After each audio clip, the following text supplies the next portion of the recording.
Ever seen a guy doing 200 miles per hour while yelling for his missing steering wheel? That's Formula One.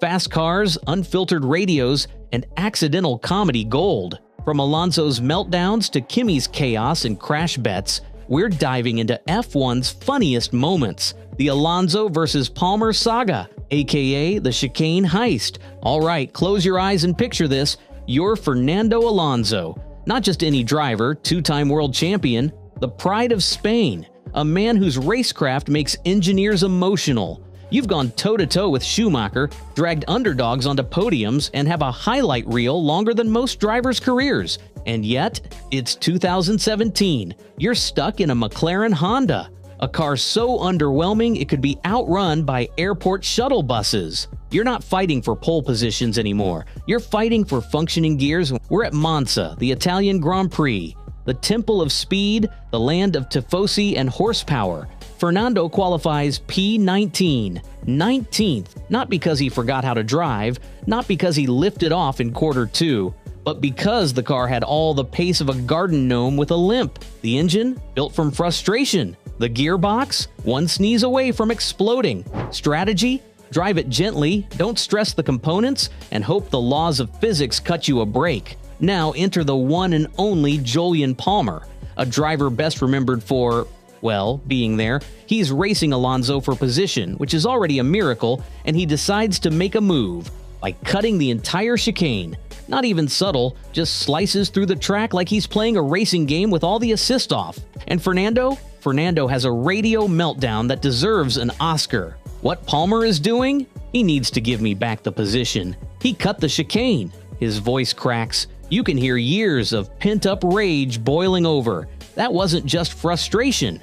That was existential despair being transmitted over radio waves. You could almost hear his engineer reaching for antacids. Formula One, never predictable, always tragic, frequently hilarious. Stroll versus physics. All right, let's talk about Lance Stroll, Formula One's unofficial crash test dummy and heir to the throne of carbon fiber destruction. The man's relationship with gravity? Complicated. At best, it's a rivalry. At worst, it's a full-on war. So it's 2023 preseason testing. Everyone's getting dialed in. Lando's swimming. Max is chilling. And Lance? Lance decides it's the perfect time for a casual bike ride. You know, nothing extreme. Just a little cardio, some fresh air, and then bam! He wipes out and breaks both wrists. Now, most people would hear 2 broken wrists and think, yeah, I'm sitting this one out. Doctors told him he needed at least 6 weeks to heal. But Lance? Lance looked at his bandaged arms and said, nah, I'll drive. So, wrapped up like a leftover burrito, he climbs back into a 230-mile-per-hour rocket ship with 2 barely functioning hands. And this isn't just for laughs. He actually races in Bahrain. We're talking full laps, overtakes, high-speed braking, all while gripping the wheel with hands that probably still had bruises shaped like handlebars. And he finishes P6. That's right, he didn't crash, didn't retire, didn't even lag behind. 6th place, with arms that look like they belonged in a cast, not a cockpit. Inspirational? Sure. Insane? Definitely. Sensible? Not even a little. But wait, because the Stroll saga doesn't end with a miracle finish. James Hunt, rock star, racer, lunatic. Picture this. You're at the racetrack. Engines are roaring, mechanics are scrambling, tension is thick in the air, and there, in the middle of it all, is a guy lighting a cigarette, pouring a stiff drink from the minibar in his trailer, and casually entertaining a couple of flight attendants. That guy, James Hunt. No, this isn't a scene from a Hollywood racing drama. This was real life. James Hunt wasn't just a Formula One driver. He was a rock star in a fireproof suit. While other drivers were meditating, strategizing, and sipping electrolyte smoothies, Hunt was shooting beers and asking, what's the worst that could happen? The man's idea of pre-race preparation involved no sleep, no sobriety, and no shame. Forget warm-up laps. He was probably warming up a bottle of scotch. And the wildest part? He was incredible behind the wheel. Despite his chaotic lifestyle, Hunt had raw talent that couldn't be ignored. In 1976, he did the unthinkable. He beat Niki Lauda, one of the most disciplined and focused drivers the sport had ever seen, to become the Formula One world champion.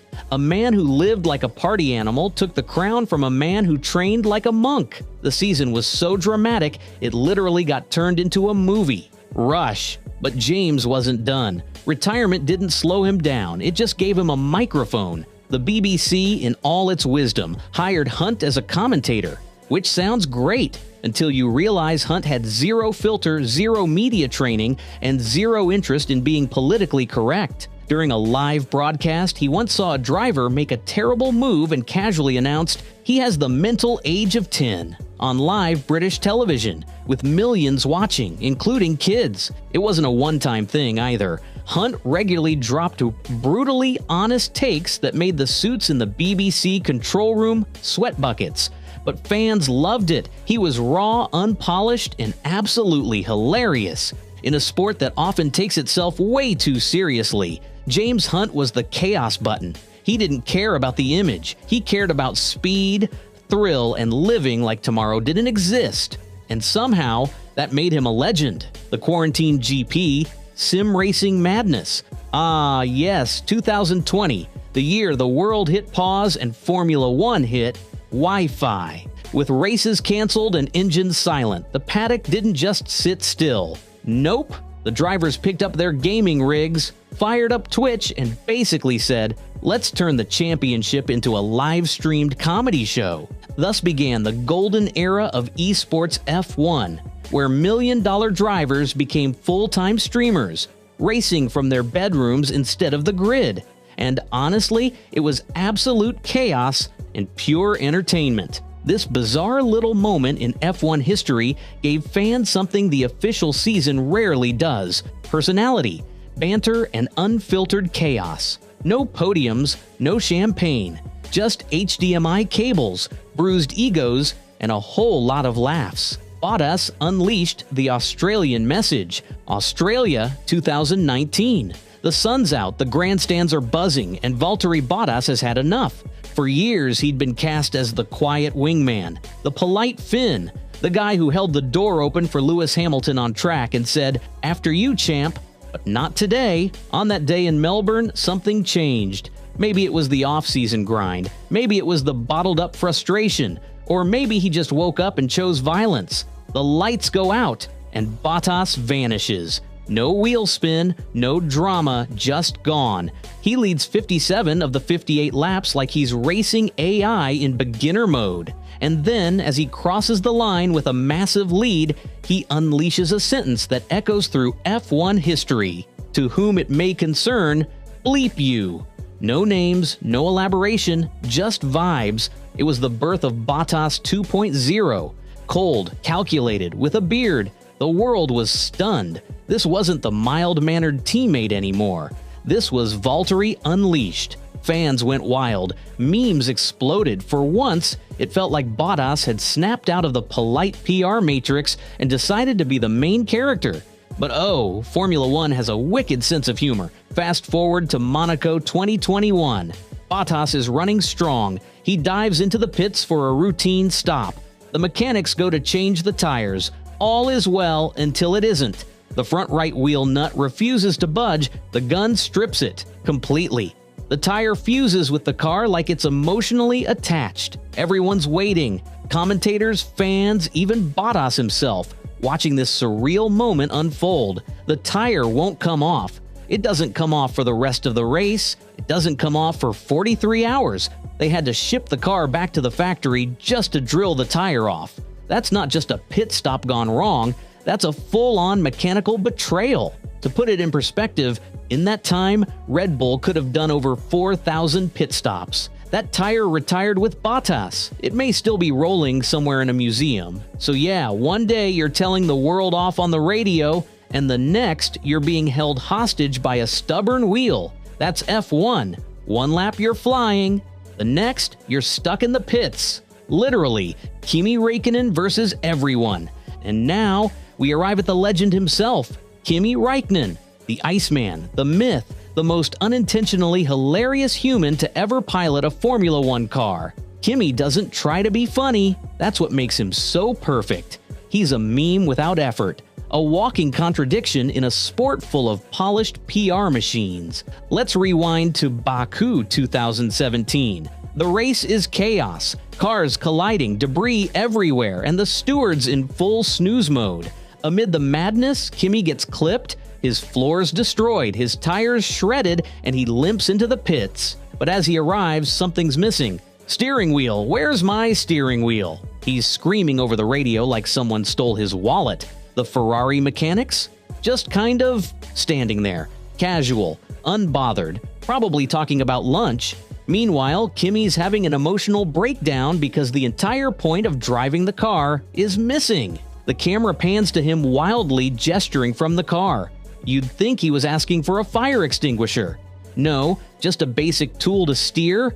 It's like showing up to a concert without the mic stand. But Kimi wasn't done making headlines that year. Later in the season, Ferrari, bless them, decides to get festive. They hand Kimi a Santa hat, prop him up in front of a camera, and tell him to spread some Christmas cheer. Big mistake. "We wish you a Merry Christmas." He says it like he's reading from a court-ordered apology. Barely above a whisper, eyes glazed over like he's doing tax returns. You can almost hear his inner monologue. Why am I here? Who forced this? Where's the vodka? Still, Ferrari pushes on. Their Japanese sponsor, Marlboro JP, wants Kimi in a promo video. Another script.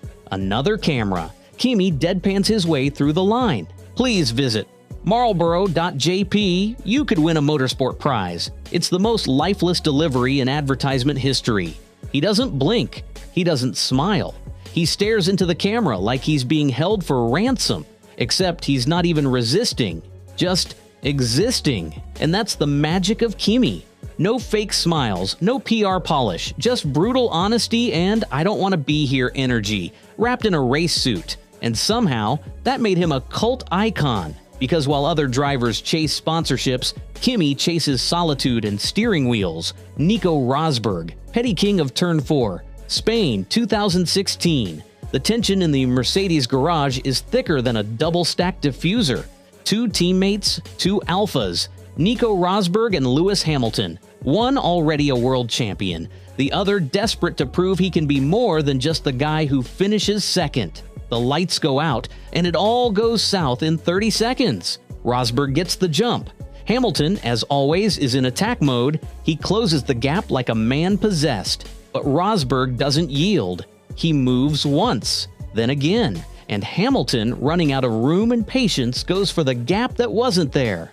Boom! Both Mercedes in the gravel, out of the race, first lap, millions of dollars turned into carbon fiber confetti. The crowd goes silent, the pit wall, absolutely stunned. The Mercedes garage goes from zero to civil war real quick. That collision didn't just decide a race, it defined the season. Rosberg, shaken but fueled by fire, grinds through the year like a man on a mission. He trains harder, blocks out the noise, says no to the parties, no to the distractions, just pure, uncut focus. He wins the title, he finally beats Lewis, and then he retires immediately. Drop the mic. Walks off the F1 stage like he just beat the final boss and uninstalled the game. No press tour, no farewell season, just a championship trophy and an Irish goodbye. Fast forward a few years, Rosberg traded in his race suit for YouTube thumbnails and energy-efficient car reviews. He's doing track guides now. Smooth voice, polished delivery, until he reaches Turn 4 at Barcelona, and what does he say? I don't know much about this corner, let's skip it.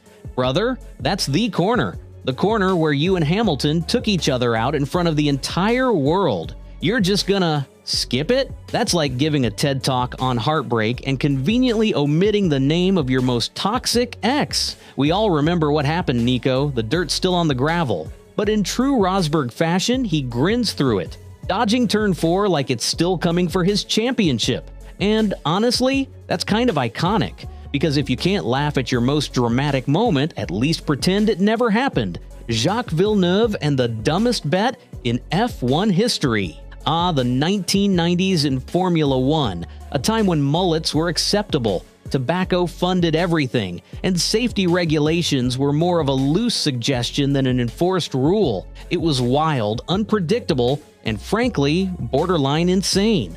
And in the middle of this beautiful madness were two drivers, Jacques Villeneuve, the 1997 world champion and certified chaos connoisseur, and his bar teammate Ricardo Zonta, the kind of guy who said, "Sure, why not?" when faced with the dumbest challenge in F1 history. The scene? Eau Rouge at Spa-Francorchamps, one of the most legendary and dangerous corners in motorsport. You approach it flat out, going uphill, compressing the car into the tarmac at ridiculous G-forces while praying your chassis doesn't split in half. So what do Villeneuve and Zonta decide to do? Make a bet. Not about who could take Eau Rouge fastest, not about who could win the race or qualify better. Number. They made a bet on who could crash harder at Eau Rouge. Yes, actually crash harder. Villeneuve goes first. He's probably thinking, let's set the bar high. He floors it, doesn't lift, and sends his car into Eau Rouge like it's the last turn of his career. The car explodes into pieces, a violent high-speed wreck, bodywork everywhere, and Jacques? He just climbs out, brushes off the gravel, and says, "Solid 8 out of 10, like he's judging Olympic diving, like he didn't just vaporize a $1 million car and nearly himself. Then comes Zonta. He looks at Jacques' crash and goes, "Hold my steering wheel." He sends it, hits Eau Rouge full throttle, launches into the air, spins like a Beyblade, flips violently, lands in total carnage. The car is toast. The marshals are probably thinking they've got a double fatality on their hands, but Zonta climbs out, completely fine. And Villeneuve, watching from the sidelines, nods respectfully and says, "Damn, he won. These weren't just crashes, these were competitive crashes. Bragging rights level insanity. In any other era, they'd have been benched immediately. But in the 90s, they were legends. Because that's what the 90s were. Fast, loud, stupid, and somehow glorious. Safety? Optional? Ego? Fully engaged? Sanity? Who needs it when you're sending it at Eau Rouge just for a laugh?" The chaos continues, and just to round things off, let's revisit one of the most chaotic, cursed, and completely unhinged races in recent memory, Baku 2017. A Grand Prix so messy, it felt like it was directed by Michael Bay. From the moment the lights went out, the race just spiraled into absurdity. No rhythm, no logic. Just pure, undiluted chaos. Lap 1, and already Kimi Räikkönen gets caught in the crossfire. Some debris, a little squeeze, and boom! He's sent sideways like a shopping cart on a cracked sidewalk. His car's already struggling, bits hanging off, and it's only the first lap. Fast forward to lap 20, and Max Verstappen, a legitimate podium threat, suffers a mechanical failure and retires. Not to be outdone, the two Force India teammates, Esteban Ocon and Sergio Perez, decide to reenact a demolition derby in the tight castle section. Teammates crashing into each other in one of the narrowest spots on the calendar. It's absolute carnage. Somewhere in all this, Kimi runs over more debris, because of course he does, and shreds his tire. He limps back to the pits, his car looking like it's been through a bar fight. Ferrari radios him. "Box, we're ready for you." Spoiler alert, they were not. Kimi pulls into the pit box, but the crew is scattered like they just found out their pizza delivery arrived. No tires, no tools, no steering wheel. Kimi's just sitting there in disbelief. And then, the radio transmission heard round the world. "Hey, steering wheel, where is my steering wheel?" The man sounds like he's been robbed. You can hear the desperation, like someone trying to get their phone back from a toddler. The crew is scrambling. The mechanics are panicking. Kimi? He's losing his mind in 5 different languages. The race continues without him for what feels like an eternity. And Kimi, a former world champion, is just sitting in his car, waiting for a steering wheel. In Formula 1 in 2017. Eventually they get it together. He rejoins, but by that point the race has already moved on, and the damage, literal and emotional, is done. Baku 2017 wasn't a Grand Prix. It was a comedy sketch with carbon fiber, and somehow that's what made it unforgettable. At the end of the day, this is why we love Formula 1. Not just for the technology, not just for the drama, but for these stupidly human moments, where world champions scream over radios, where staircases defeat drivers, where bets turn into crashes, and where grown men mumble through Christmas carols because a sponsor made them. It's fast, it's ridiculous, it's brilliant.